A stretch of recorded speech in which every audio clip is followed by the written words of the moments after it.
안녕하세요. 자, 지금부터 예비 창업자분들을 위한 예비 창업 패키지 합격하는 방법 제가 공고 읽어보면서 포인트 좀 잡아드리려고 하는데 이 사업 같은 경우에는 지금 3월 12일까지 지원하실 수 있는 사업이고요. 4시까지. 그러니까 시간이 지금 많지는 않아요. 그래서 지금부터 부지런히 준비를 하셔야 되고요. 이 조건은 보면은 사업자 등록증이 없는 분들 당연하죠. 그다음에 두 번째로는 폐업을 하셨다 하더라도 특히 이 기준이 되는 1월 1일부터 올해 1월 1일부터 2월 17일 이 사이에 폐업하신 분들은 해당이 안 됩니다. 그래서 그 이전에 폐업하신 분들은 해당이 되시는데 이 기간에 폐업하신 분들은 지원하실 수 없다. 이렇게 보시면 될 것 같습니다. 그래서 지원 금액 같은 경우에 내려보시면은 평균 원래 사실은 작년까지만 해도 최대 1억까지라고 나왔었는데, 사실 거의 받으시는 분들, 저희 수강생분들도 보면은 대부분 5천만 원을 받으시는 것 같아요. 그래서 이제 아예 5천만 원이라고 이렇게 써놓은 것 같고요. 올해 조금 달라지는 것들이 몇 개가 있는데, 공고문에 좀 더 자세히 보면서 말씀을 드리도록 할게요. 올해 그 지원하는 절차에 조금 중간 단계가 하나 더 생겼어요. 그래서 이 중간 단계라고 하면은 원래 우리가 서류 심사하고 그 다음에 발표 심사하고 합격이 되는 구조였는데 올해는 중간에 막 갑자기 교육을 들어야 되고 이런 과정들이 좀 있습니다. 그래서 조금 여기 보면 인큐베이팅이라고 해서 BM을 구체화하고 멘토링한다 뭐 이렇게 이런 게 들어가는데 저는 이런 거 없었으면 좋겠어요 사실. 왜냐면은 합격도 안 시킬 건데 가가지고 시간 빼고 뭐 이렇게 해가지고 교육도 듣고 뭐 해야 될 것도 많은데 나중에 불합격하면 되게 마음이 아프잖아요. 근데 이런 절차들이 좀 생긴 것 같아요. 그래서 생겼고 그 다음에 초창패 같은 경우에도 조금 뭐 이렇게 발표 전에 또 대표자랑 심층 면담을 하는 좀 절차가 생기고 이렇게 조금씩 바뀌는 것 같습니다. 그래서 요 단계에서 어떻게 보면은 사실은 서류 평가하고 인큐베이팅 이 단계조차도 사실은 하나의 또 평가라고 보셔도 될 정도로 단계가 이제 3단계에 걸쳐서 선정을 하게 됐다라고 보시면 될 것 같습니다. 자, 그러면은 이제 하나하나 좀 얘기를 해보도록 할게요. 다시 올라가서.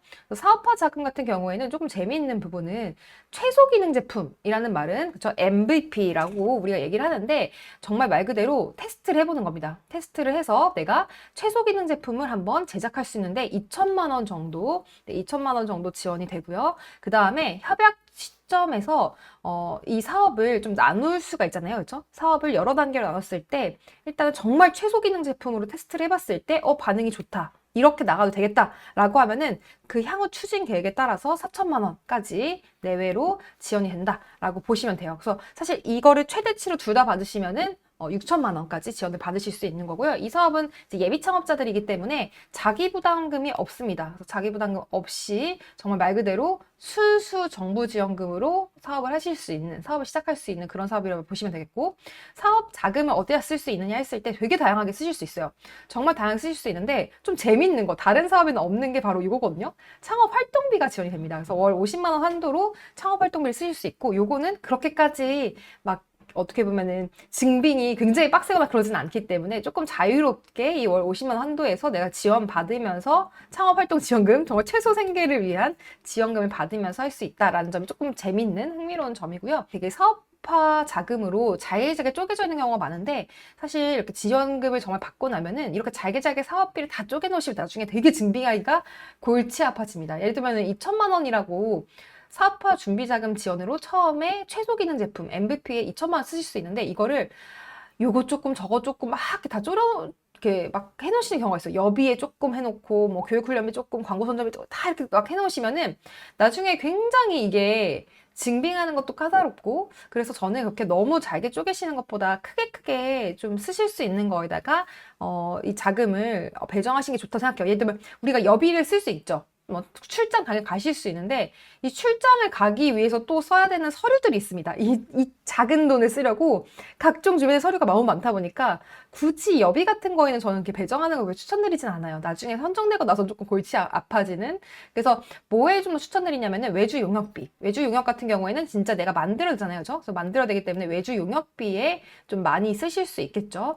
그 다음에 또 하나는 특허를 저는 꼭 따두시는 걸 추천드립니다. 그래서 특허가 우리가 하나 이제 따는데 한 500만 원 정도 내외라고 얘기를 보통 하는데 이 특허를 지원금을 받아서 따놓으시면 너무 좋은 건 뭐냐면은 다음 사업계에서 다음 정부 지원 사업에 이제 선정되실 때 특허를 내가 출원했다 그리고 또는 등록됐다라는 것만으로도 굉장히 가점이 있기 때문에 이거는 꼭 특허에는 자금을 좀 배정하시는 거 추천드리고요. 그다음에 인건비. 인건비로도 쓰실 수 있는데 다만 예비 창업자의 배우자 또는 당연히 이제 친척 이럴 때는 이제 인건비 지급이 불가하다라고 보시면 돼요. 그래서 팀 구성이 불가한 게 아니라 이게 이제 가끔 이런 분도 있어요. 가족은 팀 구성이 안 된다고 하던데요. 그게 아니라 가족이어서 안 되는 게 아니라 인건비를 지급하실 수 없는 것뿐인 거예요. 그래서 예를 들면은 우리가 실제로 법인 대표님들은 아시겠는데 채용을 하실 때 가족이면은 뭐 고용보험이라던가 이런 것들이 가입이 안 돼요. 네, 그래서 왜냐면 대표자랑 가족이기 때문에 실제 뭐 월급을 주거나 이런 건 가능하지만 사대보험이 전체가 다 가입되지는 않는다. 그런 차이가 좀 있다라고 보시면은 될 것 같습니다. 그다음에 뭐 내려보시면은 교육훈련비 같은 경우도 있는데 교육훈련비 같은 경우에는 뭐 저희 학우로 교육과정 같은 경우도 여기 선정이 되시면 사용하실 수 있고요. 그다음 광고 선전비도 있습니다. 광고 선전비는 마케팅비죠. 그래서 마케팅비는 저는 요거는 조금 어떻게 보면은 계속 비용이 많이 나가는 분야이기 때문에 여기에는 좀 써주시는 거 추천드려요. 그래서 마케팅을 처음에 이제 예비 창업자분들이 사업이 망하는 가장 큰 이유 중에 하나가 사실은 마케팅을 잘 못해서 마케팅에 실패해서 생기는 경우가 되게 많기 때문에 교육훈련, 마케팅 쪽 교육과 그 다음에 광고 선전비, 마케팅 실제 자금은 좀 책정하시는 걸 추천을 드리는 편입니다. 근데 대부분 이제 하시는 게 거의 이제 재료비랑 외주용역비로 거의 많이 쓰시죠. 네, 그렇게 많이 하긴 하는데 어쨌든 이렇게 사업은 좀 배정하실 수 있고 조금 재밌는 건 기계장치 같은 경우도 되게 좋아요. 그래서 기계장치 같은 경우에는 내가 사업을 위해서 반영구적으로 사용이 가능한 기계, 그죠? 기계, 설비, 비품, 그럼 예를 들면 뭐 노트북이랄지 카메라일지 이런 것들도 구매를 하실 수 있죠. 근데 내 사업과 핵심되는 어떤 기계 설비여야 된다라는 거 기억을 해주시면 좋을 것 같습니다. 그래서 이렇게 좀 말씀을 드렸고요. 자, 다음 페이지 넘어서 한번 얘기를 해보면은, 네. 지금 이제 우리가 이 창업 지원이 결국은 어떤 또 기관을 선택하느냐 이것도 굉장히 중요하거든요. 그래서 주관기관이라는 개념이 나옵니다. 주관기관이라는 개념이 나오는데 이제 뒤에서 제가 쭉 보여드릴 거예요. 맨 마지막 페이지 보시면은 주관기관들이 이렇게 다 나와 있습니다. 지금 보시면은 주관기관명 해서 나와 있죠. 굉장히 다양한 기관들이 있는데 이 기관마다 보시면은 설명회도 진행을 합니다. 그래서 온라인 설명회도 하고 내가 만약에 지방에 있다고 해서 그 지역에만 해야 되거나 서울에 있다고 해서 서울에만 해야 그렇진 않아요. 그래서 내가 주관기관을 어디로 선택하느냐도 굉장히 아마 고민이 되시는 부분 중에 하나일 거예요.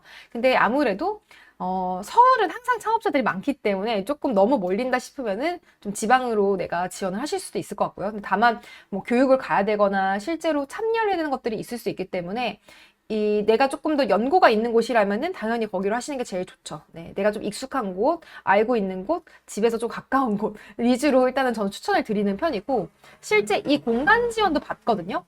이 공간에서 정말 어떻게 보면 공간에서 활동하실 수 있게끔 인큐베이팅을 받으시는 거기 때문에 사무실도 지원을 받으실 수가 있어요. 그래서 너무 나랑 또 멀어지면은 좀 현실적이진 않죠. 네, 그래서 너무 멀리 가지진 않는 걸 추천을 드리긴 하는데 그래도 지방에 조금은 경쟁이 낮을 수도 있다. 이 정도만 감안하시면 될 것 같습니다. 이제 신청 제외 대상이라고 있습니다. 신청 제외 대상이라고 있는데 당연히 세금 체납하신 경우에는 안 되고요. 그래서 국세랑 지방세 체납 이건 당연한 거 아닙니까? 근데 가끔 이런 분들 있어요. 정말로. 그래서 내가 나도 모르게 이 세금은 납부를 안 했을 수도 있기 때문에 반드시 지금 미리 가셔서 국세, 지방세 완납 증명 한번 떼보시면 되거든요. 그래서 완납 증명서라고 있습니다.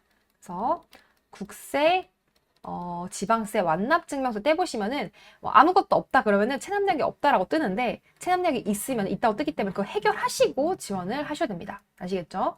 지원하실 때 또 하나 좀 이제 흥미로운 지점은 여기에 이제 신청 분야가 일반 분야랑 특화 분야로 나뉩니다. 그래서 일반 분야라고 하면은 정말 말 그대로 대부분의 모든 사업들, 대표님들이 하시는 거의 대부분의 사업이 일반 분야에 들어간다고 보시면 돼요. 그래서 선정 규모도 가장 높죠. 그런데 특화 분야라고 해서 이 세 개 분야로 나뉘어져 있는 경우가 있습니다. 그래서 여성분들 중에서 여성 예비 창업자를 지원하겠다 해서 왜냐면 대부분 창업자들이 대부분 남성이에요. 그래서 그러다 보니까 좀 여성 창업자를 활성화시키려고 하는 점에서 이렇게 특화 분야가 있긴 한데 여성이면 다 여기 지원했느냐? 그렇진 않아요. 그래서 여기에 일반 분야로 지원하셔도 무방합니다. 왜냐면은 여성 분야 애초에 뭐 10%도 안 되잖아요. 저 10% 정도밖에 안 되기 때문에 큰 부분은 아니에요. 왜냐면 남성, 여성 50%라고 만약에 가정을 한다면은 여기 얼마 되지 않잖아요. 그래서 꼭 여기에 지원하실 필요는 없다. 여성이라 하더라도 일반 분야 지원하셔도 사실은 무방하다라고 보셔도 될 것 같습니다. 자, 두 번째는 소셜 벤처 분야라고 있는데 이 소셜 벤처라는 반영은 뭐냐면은 사회 문제를 해결을 목표로 하는 거예요. 그러니까 말 그대로 사회적으로 좋은 일을 하겠다. 그러니까 이 사업이 잘 되면은 내가 뭐 예를 들면은 장애인을 채용해서 하는 사업이 될 수도 있고 장애인을 고용해서 진행되는 사업이 되는 것도 있고 만약에 환경적인 부분들을 조금 더 강조해서 사회적으로 기여하고 그다음에 이런 지역 사회에도 기여하는 뭐 이런 식의 만약에 사업 모델을 그리고 있다 하면은 소셜 벤처 분야로 지원을 하실 수가 있습니다. 다만 이 사업 같은 경우에 조금 여기가 이 소셜 벤처 분야 조금 이제 난감한 점은 마지막에 판별 기준을 충족을 못할 경우에 실패로 판정이 돼요. 그러면은 당연히 지원금도 그만큼 받을 수가 없으시겠죠. 그렇기 때문에 요거는 정말 내 사업 모델이 확실하게 사회적으로 기여하는 모델일 때, 사회적으로 정말 취약계층을 돕는다거나, 취약계층을 채용을 한다거나, 이 서비스가 정말 누가 봐도 정말 사회적으로 필요한 그러니까 공공의 어떤 이익을 위한 사업이다라고 할 때에만 요거를 선택하시는 게 좋을 것 같습니다. 자, 그다음에 마지막 사내벤처가 있는데 사내벤처는 말 그대로 대기업이나 민간 그 기업 내에서 어떻게 보면은 또 작게 우리가 벤처로 창업을 하려고 하는 케이스인데 이거는 별도 공고가 나온다. 그래서 이렇게 크게 특화 분야를 세 가지로 나뉘어준다라고 보시면 되겠고요. 근데 이거는 약간 눈치 싸움이에요, 사실은. 요거는 사실 눈치 싸움이라고 보시면 될 것 같아요. 그래서 이거는 이제 내가 뭘로 선택할 거냐, 어떤 방향 갈 거냐는 한번 고민해보시고 골라보시면 될 것 같고, 소셜벤처는 진짜 해당되시는 분들만, 해당이 안 되면은 굳이 요거를 괜히 리스크를 감수하지 마셔라. 나중에 왜냐면 판정 나면 골치 아프죠. 자, 그래서 이렇게 말씀을 드렸고요. 내려보시면은 요 사업 같은 경우에는 우리가 협약 종료일 2개월, 그죠? 2개월 이전에 사업자 등록을 실제로 이행해야 된다라는 말이 나옵니다. 그래서 사업자 등록증을 예비 창업 패키지 하면 무조건 내셔야 돼요. 왜냐면 이게 또 이 기관의 실적이기도 하거든요. 그래서 그 부분은 알고 계시면은 될 것 같습니다. 자, 그래서 접수하는 방법은 우리가 이날 요거 3월 12일 4시까지인데 이거를 닥쳐서 하시는 분들이 있어요. 절대 그러시면 안 되겠죠. 그래서 모든 서류부터 떼세요, 항상. 제가 항상 말씀드린 게 서류부터 떼고, 그 다음에 사업계획서를 쓰시는 겁니다. 왜냐하면은 서류를 떼실 때 금방 안 떼줄 수가 있어요. 특히 서류 중에 오래 걸리는 것들이 항상 숨어 있기 때문에 서류 먼저 떼보시고 사업계획서를 그 다음에 좀 작성을 해보시는 것을 추천을 드리는데 이게 4시에 딱 정각이 종료가 돼요. 그러니까 이게 가끔 늦었다고 해서 좀 더 시간 주세요. 이거 안 되거든요. 그래서 가장 좋은 거는 10일까지 내시는 거예요. 10일까지. 그래서 이틀 전에는 최소한 내시는 게 좋고요. 이날 몰려요. 엄청나게 몰리기 때문에 잘 뭐가 안 됩니다. 막 버튼 눌러도 안 되고 계속 기다리셔야 되고 근데 그거 내가 뭐 서버 때문에 뭐 어쩌죠 이런 핑계 대도 안 받아들여 주기 때문에 왜냐면 이 기간이 거의 한 달을 주잖아요. 그죠? 거의 한 달 가까이, 한 3주 가까이 주기 때문에 이 기간에 뭐 했어? 라고 물어볼 수 있는 거거든요. 그래서 막 당일날 서버가 다운됐고 뭐가 안 됐고 이러는 거 다 보통 네, 안 들어줍니다. 안 들어주기 때문에 그번 부분을 좀 기억을 하시고 네, 준비를 해주시면 될 것 같습니다. 자, 그 다음에 이제 필요하신 서류가 사업 신청서랑 사업 계획서. 이거 제일 중요하죠. 그렇죠? 사업 계획서가 가장 중요하다라고 보시면 될 것 같고요. 그 다음에 반드시 한 개의 주관 기관은 무조건 선택하셔야 된다라고 되어 있습니다. 그래서 이거는 기억하시고 아까 말씀드렸던 대로 기관도 내가 선택하셔가지고 나중에 이제 제출을 하게 됩니다. 자, 그 다음에 보시면은 우리가 사업계획서에서 요게 보면은 실제로 조금 더 2배수로 뽑아요. 그러니까 더 여유롭게 뽑는다라고 보시면 될 것 같아요. 그래서 내려보면은 뭐에 가점을 주느냐 했을 때 와, AI 엄청 밀겠다라는 의지가 막 보이죠. 그래서 인공지능 쪽에 대학원 졸업생인 경우에 가점을 주겠다. 심지어 2점이나 줘요. 그러니까 그 얘기는 뭐냐면은 사업계획서 이제는 AI 들어간 사업을 굉장히 밀겠다라는 뜻이고, 그 다음에 내가 대학원생이 아니라 할지라도 대표자의 어떤 이력이라던가 경험에서 AI와 관련된 또는 데이터와 관련된 경험들을 최대한 어필하셔야 된다는 의미예요. 그러니까 이게 다 사실 힌트가 숨어 있거든요. 이게 결국은 어떻게 보면 그 기준이 되는 거죠. 내가 이 가점 나랑 상관없네. 끝. 이게 아니라 이 사업에서 앞으로 예비 창업 패키지뿐만 아니라 사실 정부 지원 사업 모든 사업에서 AI 데이터 이 두 가지는 거의 제일 중요한 키워드 중에 하나거든요. 그래서 이거를 대표자를 소개할 때, 나를 소개할 때 그냥 저는 뭐 이거 해봤고 저거 해봤고 이런 식으로 쓰시면 안 되고 이 데이터나 AI를 가장 강조해서 써주시는 게 좋습니다.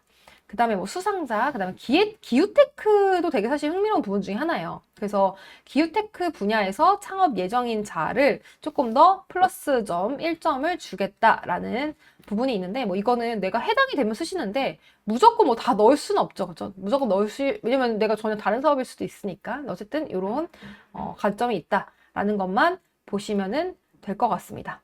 그다음에 이 사전 인큐베이팅, 참 이거 교육이라고 하죠. 교육을 하는 거고 사업계획서 보완을 도와준다고 하고 신청자 역량을 검증한다고 합니다. 그러니까 말 그대로 이거는 심사 과정이죠. 그래서 여기서 너무 마음 편하게 1차 합격했다고 해서 나는 이제 됐네 이렇게 생각하시면 안 됩니다. 이것도 심사다라고 보시면은 될 것 같습니다. 그래서 보면은 집체교육 일주 이내. 와, 진짜 이거 긴 거 참여를 해야 됩니다, 또. 그래서 만약에 직장을 다니면서 준비하시는 분들은 이거 시간을 또 빼셔야 되거든요. 참 쉽지 않죠. 갑자기 이런 게 생겼는지 모르겠어요. 작년에는 이런 게 없었거든요. 네, 어쨌든 올해 이런 게 생겼고. 그다음 발표 심사를 합니다. 발표 심사 당연히 하기 때문에 발표 평가는 일단은 요거는 제가 좀 뒤에서 더 말씀을 드리겠지만 발표 평가는 굉장히 중요합니다. 굉장히 중요하고 서류는 사실은 그냥 말 그대로 한번 봤을 때 괜찮네 하고 이제 붙였다면은 이 발표부터는 최종이기 때문에 발표 연습을 정말 많이 하시고 가셔야 돼요. 그래서 발표 연습을 그냥 내가 가가지고 화면 읽는 식으로 하시면 절대 안 됩니다. 바로 떨어지고요. 내가 실제로 말을 하는 것처럼 대화를 하는 것처럼 설득을 한다라고 생각하시고 심사위원을 바라보면서 대화하는 연습을 해주셔야 합니다. 그래서 만약에 팀이 있는 분들은 팀원 앞에서 좀 발표하시는 연습까지 해주시면 좋을 것 같아요. 그다음에 당연히 대표자가 발표를 합니다. 이거는 그냥 기본 당연한 거겠죠. 그다음에 발표가 좀 길어요. 저희가 보통 다른 정부 사업들은 10분 정도거든요. 10분 정도인데 이 사업은 신기하게도 15분에서 20분까지 엄청 깁니다. 그리고 질의응답 10분 정도 하겠죠. 그래서 이 질의응답 할 때 절대 심사위원과 싸우지 말라라고 제가 항상 얘기 드리는데 싸우고 오는 분들이 있습니다. 싸우지 마세요. 그 다음에 보시면은 우선 선정이 있는데 우선 선정이 꼭 해당되지 않으셔도 괜찮아요. 이거 저희 수강생들도 이거 해당되지 않는 분들도 많이 선정되셨기 때문에 뭐 그거는 너무 걱정하지 않으셔도 되겠습니다. 자, 그 다음에 보시면은 쭉 내려보면은 이 사업이 거의 굉장히 오래 합니다. 그죠? 오래 합니다. 그래서, 예비 창업자 지금 접수해가지고 4월부터 선정 5월 정도에 공지가 나온다라고 하고 협약 체결한 다음에 실제로 4개월에서 5개월까지. 그 얘기는 뭐예요? 결국은 거의 1년 내내 2025년도에 마무리될 때쯤에 이 사업이 종료된다라고 보시면 될 것 같아요. 그래서 보시면은 거의 이거에 하면은 이제 6월 나오고 그러면 거의 10월, 11월까지도 이 사업을 진행하시게 된다. 라고 보시면 될 것 같습니다. 사업을 진행한다라는 거는 이 사업비를 쓰는 거, 실제 내가 사업을 하면서 사업비를 지출하고 그거를 증빙하시는 거를 말씀을 드립니다. 자, 그래서 내려오면은 뭐 여기는 한번 읽어보시면 될 것 같아요. 뭐 중요한 거는 그렇게 많진 않은데 어쨌든 뭐 녹음할 수 있다, 녹화할 수 있다, 뭐 이런 얘기도 있고요. 그 다음에 가끔 이 사업 지원하실 때 여러 개 같이 지원하시는 대표님들 있죠. 여러 개 같이 지원하시는 경우에는 뒤에 보시면은 이게 중복으로 안 된다라고 되어 있는 사업들이 있습니다. 중복으로 이 사업은 수행하실 수 없어요 라고 되어 있는 것들이 있어서 요거는 여러분들이 선정되신 다음에 고민하셔도 늦지 않아요. 네, 선정되신 다음에 내가 그 다음에 고민해도 되는데 가끔 중복을 안 돼요? 그럼 하나만 지원하세요. 그럼 안 되겠죠. 왜냐면은 하나만 지원하시면 안 되는 이유가 내가 어디에 붙을지 모르잖아요. 그렇죠? 어디에 붙을지 모르기 때문에 선정된 이후에 결정하셔도 늦지 않다라고 이제 말씀을 드리는 겁니다. 자, 그 다음에 전화를 저는 좀 해보시고 추천드려요. 왜냐하면은 사업 문의 그래서 이 주간기관 담당자들이랑 좀 내가 쓰면서 어려운 점들, 이해 안 가는 점들은 질문하시면 돼요. 여기 전화번호 다 나와 있잖아요. 그래서 이거를 뭐 전화하면은 나를 뭐 대답 안 해주고 그러지 않거든요. 다 친절하게 대답해 주시니까 여기다 좀 질문도 하시고 이 기관에서 중요하게 평가하는 것들이 뭔지에 대해서도 한번 물어보셔도 도움이 되실 것 같아요. 좀 나름의 팁이라고 하면은 주간기관 소개자료라고 있습니다. 그래서 여기 공고 보시면은 이 소개자료 가보시면은 주간기관이 각각 어떤 걸 좀 미는지를 보시면은 나와 있거든요. 그래서 뭐 우리 기관 같은 경우에는 보시면은 특히 좀 분야를 분야별로 어떤 교육이 있고, 그 다음에 이 기관에서 선호하는 어떤 그 기업들에 대한 내용들도 나와 있습니다. 그래서 들어가셔서 쭉 보신 다음에 어디가 나한테 좀 잘 맞는지를 한번 보셔도 도움이 되실 것 같아요. 그래서 보시면은 주요 뭐 지원 공간이라든지 그 다음에 지원 계획들도 잘 기재가 되어 있습니다. 그래서 보시면은 이렇게 가셔가지고 조금 더 나한테 맞는 그런 기관들을 골라보시면 될 것 같아요. 자, 그러면은 실제 사업계획서 한번 볼게요. 사업계획서가 어떤지 한번 같이 보도록 하겠습니다. 사업계획서의 목차를 삭제하고 제출하라고 되어 있습니다. 그렇죠? 삭제하고 제출. 그러니까 여기 페이지는 가끔 여기를 또 다 써놓으시는 분들이 있어요. 근데 여기는 말 그대로 지우시고 이 다음 페이지부터 제출하신 거예요. 여기 다음 페이지. 그 다음에 보시면은 여기 보이시죠? 이 파란 색깔 글씨는 다 삭제하시고 여기 일반 현황부터 제출하는 겁니다. 그 다음에 최대 15페이지 이내로 작성하라고 합니다. 그쵸?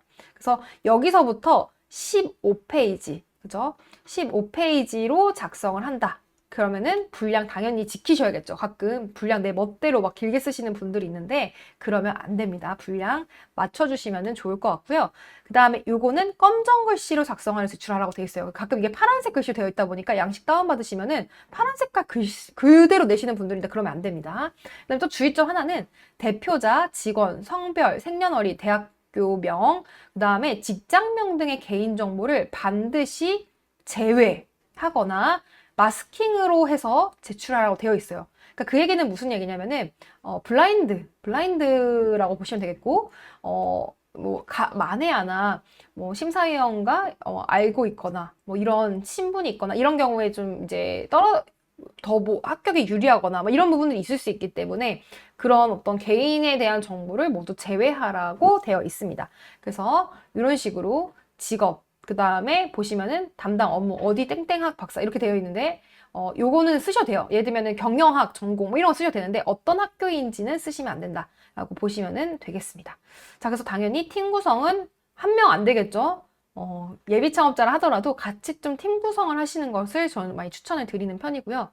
이 사업 아이템명 한 줄로 소개되어 있는데 좀 예비 창업자들은 확실히 친절한 것 같아요. 사업계에서 이렇게 소개하는 방식이 친절하죠. 네, 이렇게 예시되어 있는 거 보시면서 내가 하나하나 한번 작성을 해보시면 좋을 것 같습니다.